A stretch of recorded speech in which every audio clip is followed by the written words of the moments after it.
నిలిచిన భారతరత్న మాజీ ఉప ప్రధాని హోమ్ మినిస్టర్ గారైన సర్దార్ వల్లభాయ్ పటేల్ 150వ జయంతి సందర్భంగా ఆయనకు ఘనమైన నివాళులర్పిస్తూ ఆయన ఒక రాజకీయ నాయకుడే కాదు, ఆయన ఒక శక్తి,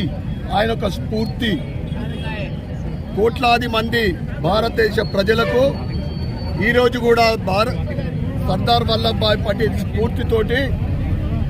ఐక్యతకు చిహ్నంగా నిలిచిన సర్దార్ వల్లభాయ్ పటేల్ మనందరికీ ఆదర్శప్రాయుడు. ఏదైతే 562 సంస్థానాలని భారతదేశం స్వతంత్రం వచ్చిన తర్వాత విలీనం చేసిండో, ఎటువంటి శక్తి ప్రదర్శన లేకుండా ఆయన చాకచక్యంతో, ఆయన తెలివితోటి, ఆయన రాజకీయ ఊహతోటి ఆయన చేసిన పనేది కేవలం 3 అది సర్దార్ వల్లభాయ్ పటేల్ 150వ జయంతి భారతీయ జనతా పార్టీ ఇందూరు జిల్లా శాఖ తరఫున ఈరోజు పెద్ద ఎత్తున శివాజీ చౌక్ నుంచి ఇక్కడ వరకు ఏదైతే ఈ దేశాన్ని అఖండంగా ఉంచాలని, ఈ దేశంలో ఉన్న ప్రతి ఒక్కరు కూడా భారతీయులుగా గర్వంగా ఉండాలని ఆ రోజు ఈ దేశానికి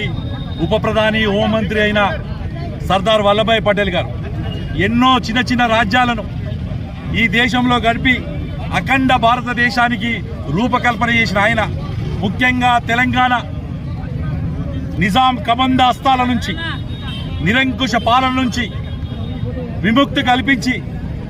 మనను తెలంగాణను భారతదేశంలో కలిపి ఈరోజు గర్వంగా కూడా ప్రతి తెలంగాణ వాది గర్వంగా కూడా చెప్పుకుంటున్న ఆ సర్దార్ వల్లభాయ్ పటేల్ గారికి పెద్ద ఎత్తున ఇక్కడ గౌరవనీయులు శాసనసభ్యులు ధన్పాల్ సూర్యనారాయణ గారు సర్దార్ వల్లభాయ్ పటేల్ 150వ జయంతి సందర్భంగా ఈరోజు జిల్లా భారతీయ జనతా పార్టీ మరియు పుర ప్రముఖులు ఈ పెద్ద ఎత్తున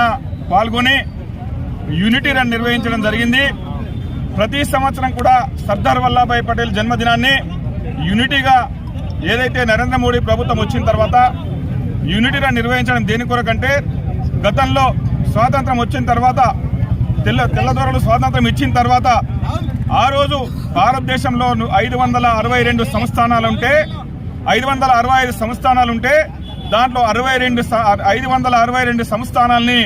విలీనం చేసినటువంటి ఒక మహనీయుడు, గొప్ప వ్యక్తి సర్దార్ వల్లభాయ్ పటేల్. 562 సంస్థానాలను విలీనం చేసి భారతదేశాన్ని ఒక యూనిటీగా ఉంచినటువంటి ఒక మహనీయుడు సర్దార్ వల్లభాయ్ పటేల్. ఆ తర్వాత హైదరాబాద్ సంస్థానం, మనం ఉన్నటువంటి తెలంగాణ